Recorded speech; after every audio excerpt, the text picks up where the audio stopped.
In this short video, I want to talk to you about the powers of the presidency. And let me begin by warning you against doing a Google search of the powers of the presidency. Because when you do so, one of the top articles that comes up is a scholastic piece that talks about how the president has power over the economy. I'll talk more towards the end about why this is all a big myth. You're going to hear my dog. Don't worry.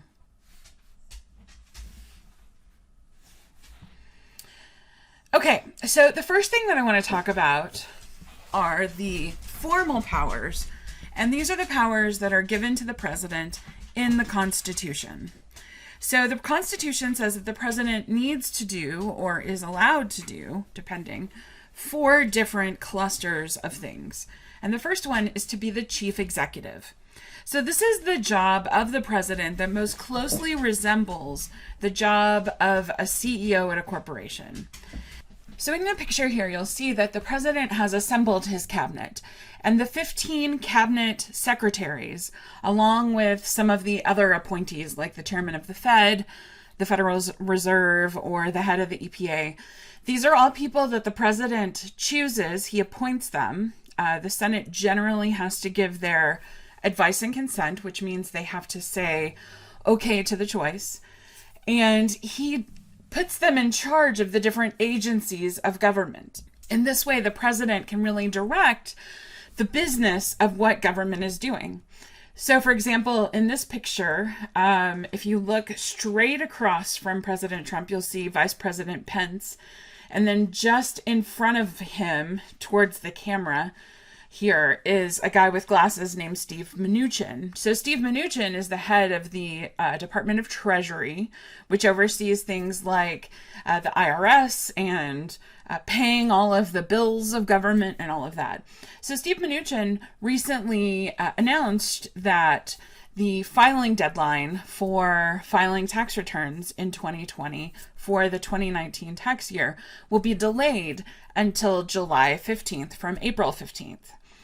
And that's something that he has the power to do as the Secretary of the Treasury, but President Trump would have directed him to do so. So that would be the president acting as chief executive, telling his leader of the whole Department of the Treasury to do this thing. Another part of the chief executive responsibilities has to do with appointments. So here you'll see President Trump with the most recent addition to the Supreme Court, Brett Kavanaugh, and Brett Kavanaugh's wife and 2 kids. Here he's being sworn in as a justice for the Supreme Court by the person whom he replaced, Justice Anthony Kennedy. This was an appointment that President Trump made.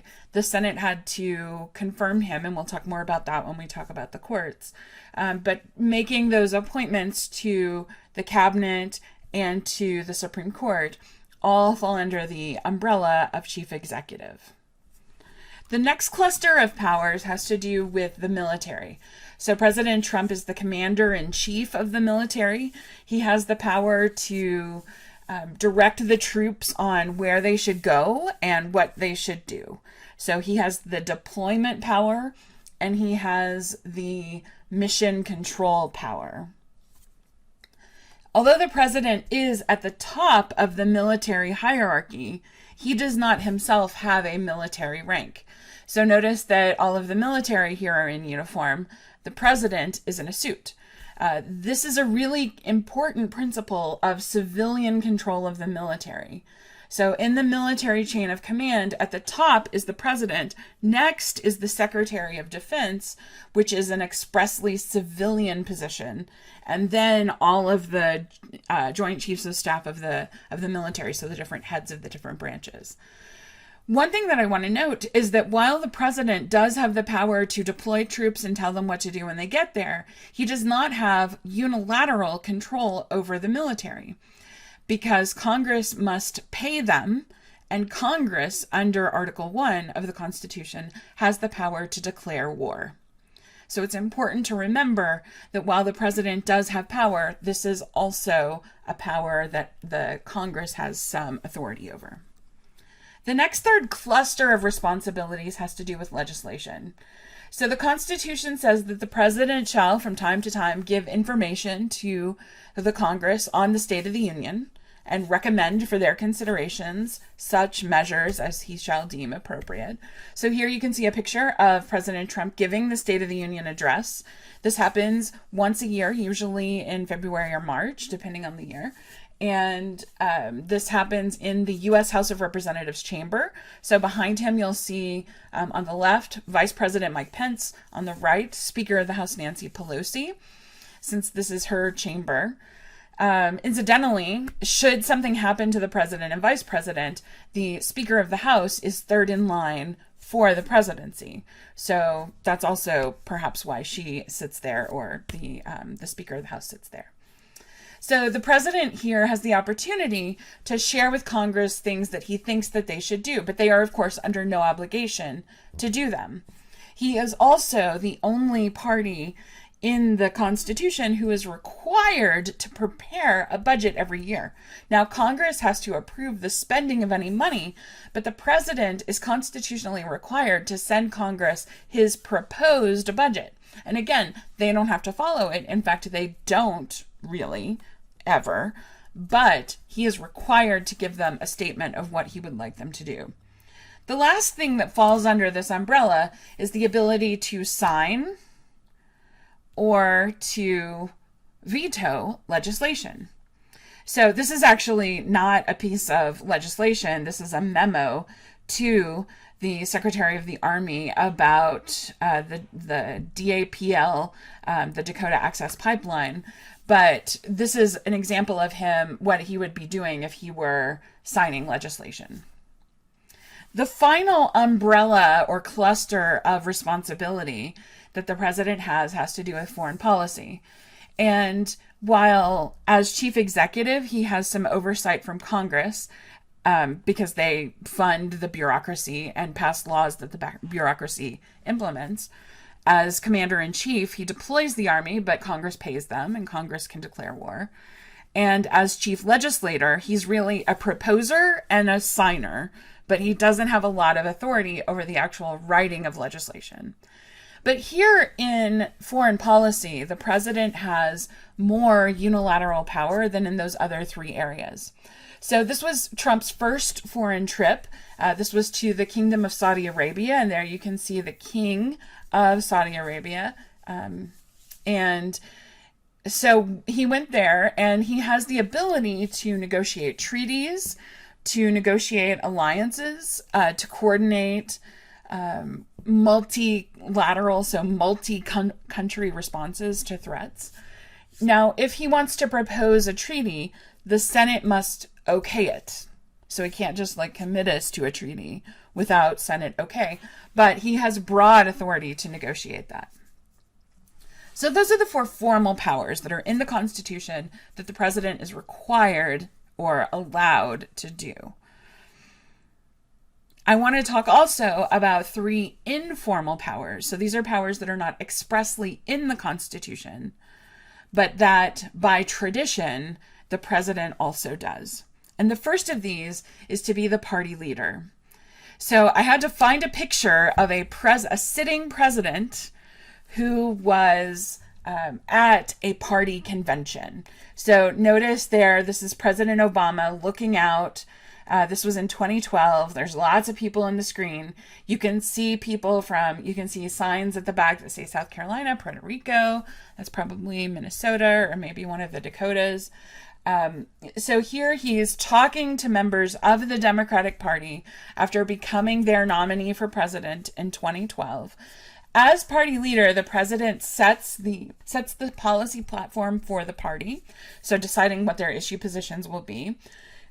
He engages in get out the vote efforts and fundraising efforts for people who are running as part of his party. Lots of things they're not part of his job as president, but because the president is the highest elected official, he becomes the de facto face of his political party. And that's why we see him as the party leader. The next informal role is to be head of state. So here I'm showing you a picture of President Obama and Michelle Obama with the Prime Minister of Canada, Justin Trudeau, and his wife. This is at a state dinner that Obama held. And this is not a time where we're talking about foreign policy. We're not negotiating a treaty. We're just having basically a dinner party for our friends from other countries. And it's a great opportunity for everyone to kind of become more friendly with our foreign counterparts, so that when it comes time to do the hard work of diplomacy, we know them a little bit. But this is expressly a ceremonial role. Okay, so this is not negotiating foreign policy. This is just acting as a representative of the United States with other countries. And that segues into our last informal role, which is to be popular leader. So this is any time that the president is talking to a group of people as a representative of the United States. So here you can see President George W. Bush. This was at Ground Zero right after 9/11. This was kind of a really pivotal moment where he had a bullhorn and the people in the crowd said, "We can't really hear you because there's so many people." And he said, "You can't hear me, but I can hear you. And the people who did this are going to hear from us all real soon."